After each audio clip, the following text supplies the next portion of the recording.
2 Korintus pasal 13. Kita baca dari ayat 11 berakhir pada ayatnya yang ke-15.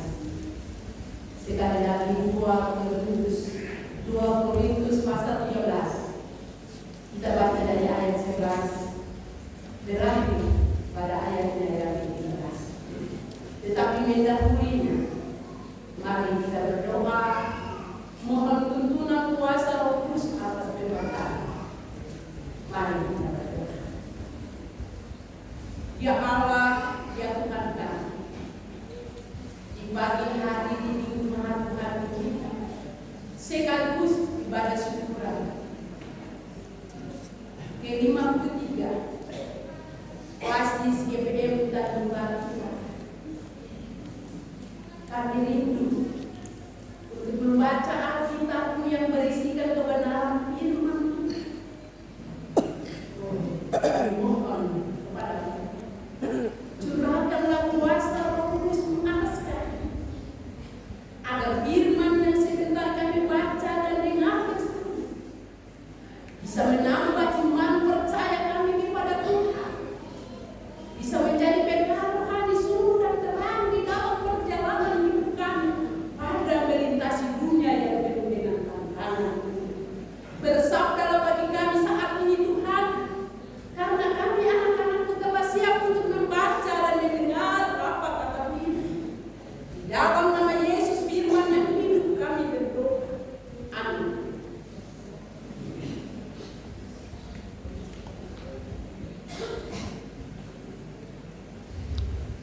Sekali lagi pembacaan kita di saat ini terakhir dalam kitab Kudus Perjanjian Baru 2 Korintus pasal 13 ayatnya yang ke-11 hingga berakhir pada ayatnya yang ke-13 dengan judul pembacaan Salam.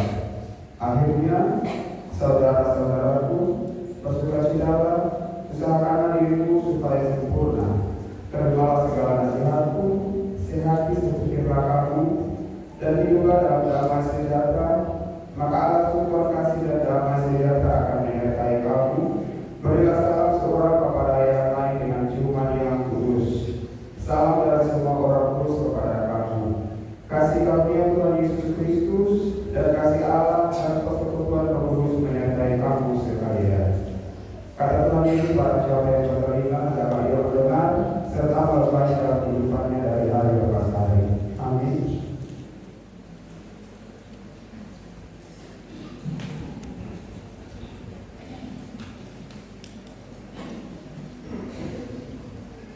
Bapak Ibu dan anak-anak yang dikasihi Tuhan, selamat pagi, Shalom. Ralat Malina. Itulah damai sejahtera yang kita semua rasakan di hati kita sebagai umat dan pelayan, karena Allah sumber kasih dan damai sejahtera itu menuntun perjalanan hidup kita sebagai keluarga, gereja dan bermasyarakat di Klasis GPM Tanimbar Utara, juga bersama saudara kita di Klasis GPM Tanimbar Selatan. Karena di tanggal 28 Mei kemarin, 2 klasis ini sama-sama merayakan hari ulang tahun klasis ke-53 setelah di tanggal 28 Mei tahun 1973 dilakukan pemekaran kedua klasis ini dari klasis sebelumnya, yaitu klasis Kepulauan Tanimbar yang berdiri pada tanggal 20 Mei tahun 1948. Pemekaran klasis ini sebagai tanda bahwa pekabaran Injil di bumi Tuhan Allah terus hidup, terus menyala sampai hari ini, karena Roh Kudus yang menyertai kita semua. Sehingga dari generasi ke generasi gereja ini tetap hidup, gereja ini tetap berkarya dan bersaksi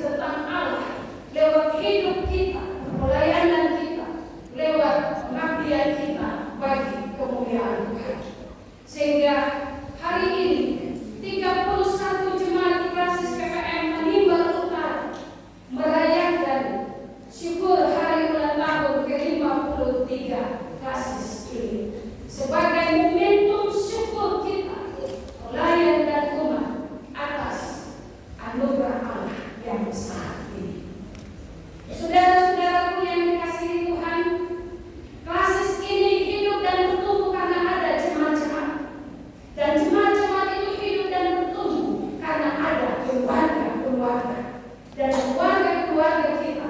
Itulah eklesia yang hidup, gereja yang hidup, persekutuan orang-orang percaya yang dipanggil keluar dari kegelapan kepada terang di dalam Kristus yang menyelamatkan.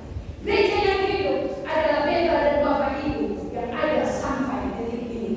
Sehingga hari ini dalam tema Klasis ke-53, bersyukur dan memperkuat gereja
ada semangat dan gairah hidup.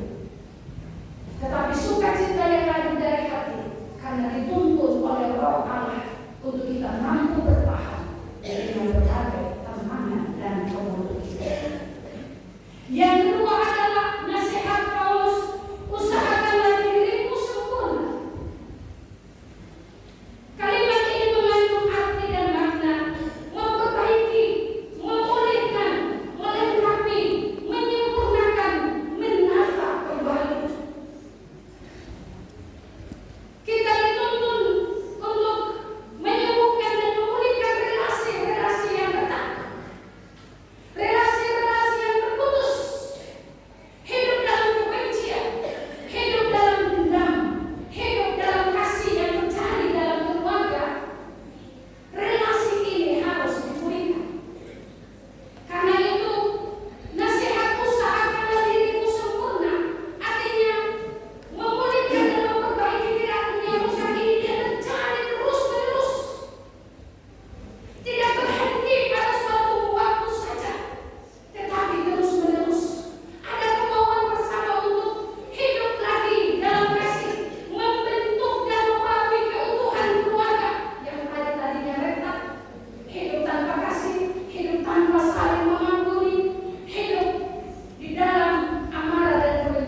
suami istri dan anak saya, tapi juga bicarakan, komunikasikan persoalan hidup keluarga juga dengan Tuhan.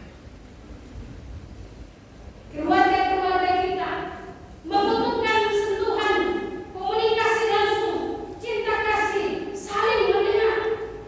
Karena di dalam komunikasi suami dengan istri, istri dengan suami, orang tua dengan anak-anak, tidak mau menang sendiri, anak-anak juga dengan orang tua. Sehingga keputusan-keputusan yang diambil adalah keputusan bersama, keputusan iman, keputusan untuk dilakukan demi kebaikan keluarga. Karena itu si hati sepikir ini penting. Yang keempat adalah hidup dalam damai sejahtera. Artinya terus hidup dalam damai sejahtera, menjadi gaya hidup keluarga-keluarga Kristen untuk menjaga keutuhan relasi satu dengan yang lain, juga dalam relasi dengan Tuhan, karena Tuhanlah sumber damai sejahtera itu. Saudara-saudaraku yang terkasih, untuk menghadirkan suasana hidup keluarga yang berdamai sejahtera, ketika kita saling mendengar, kita menghidupkan pastor-pastorum dalam pelayanan kita, saling mengampuni, saling menghargai, komunikasi yang sehat, setara, damai satu dengan yang lain, menghindari kata-kata yang menghina, menjatuhkan, meremehkan, bahkan mengungkit luka-luka lama untuk menyakiti, menyerang sesama. Saya ulangi, membangkitkan luka-luka lama untuk menyakiti, menyerang sesama dengan kata-kata yang tidak penuh kasih. Karena membangun hidup damai harus dilakukan oleh semua kita lewat perkataan, perbuatan yang penuh kasih. Perkataan dan perbuatan yang memangkul, yang menghargai, yang menerima satu dengan yang lain, dan mengampuni sesama. Itu yang Yesus lakukan. Dia datang untuk mengampuni, menebus, dan menyelamatkan, supaya ada damai di bumi, damai di surga. Karena apa? Penggenapan janji Allah untuk menghadirkan keselamatan di bumi bagi manusia. Kita memperoleh damai sejahtera hanya karena anugerah Allah saja. Karena itu biarlah damai sejahtera Allah memerintah dalam hidup keluarga kita. Harus berdamai. Jangan keraskan hati untuk tidak mau berdamai dengan sesama. Karena kata Yesus, berbahagialah orang-orang yang membawa damai, karena mereka akan memiliki bumi. Yang terakhir adalah ciuman kudus untuk mempererat persaudaraan damai berdasarkan kasih. Ciuman kudus yang dimaksudkan di sini adalah ciuman yang tulus, penuh kasih, agape, kasih Allah yang mengasihi, yang menyelamatkan semua orang. Ciuman ini menjadi tanda persaudaraan, salam damai satu dengan yang lain. Ini merupakan juga budaya tradisi Yahudi di Timur Tengah dan ikut terbawa sampai zaman kita sekarang ini. Ketika kita berjumpa dengan sesama, kita saling menyentuh pipi kiri, pipi kanan, tanda cinta kasih, berjumpa, salam satu dengan yang lain. Kita masih ingat kisah di Alkitab ketika Esau mencium Yakub sebagai tanda Esau menerima, mengampuni, berdamai dengan Yakub karena telah menipu ayahnya, kakek sulungan Yakub yang menerima. Esau terima Yakub, dia pun saudara. Bukan Yakub saja, dia pun istri, anak-anak, dia punya orang-orang yang bersama dia dan semua ternak.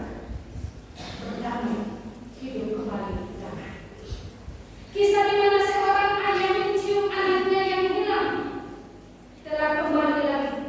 Ciuman itu berarti rela menerima, rela mengampuni, dan kasih yang memulihkan, menerima anak itu kembali.